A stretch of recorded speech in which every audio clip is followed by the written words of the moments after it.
Hey all, I just want to come on here and give you my final review on the Thief of the Night series, as well as where I am in my faith today after such a traumatic experience. I've watched so many Christian films in my lifetime that now when I go back and I look at them, or even look at the current ones that I used to watch, I cringe. The themes are usually the same. The wardrobe is usually the same. Black people are usually a backdrop to all their Christian narrative, if they're in it at all. And acceptance of the gospel is usually preceded by some traumatic event that forces someone to reconcile with, like, impending doom or death.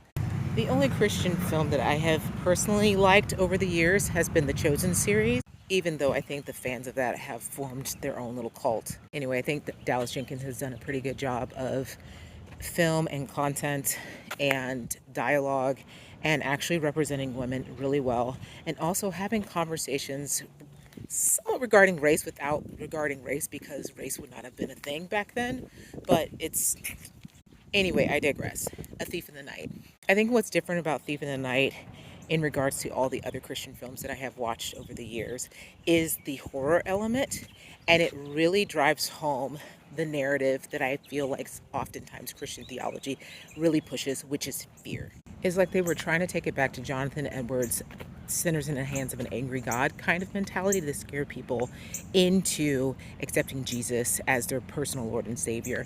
And I'm pretty sure that is not what Jesus did in his time. In fact, he often told his disciples to shake the dust off your feet. If someone doesn't accept you, just shake the dust off your feet and move on. But the American church has turned it into something else. There is nothing that Americans fear more than death, and they fear the unknown even more.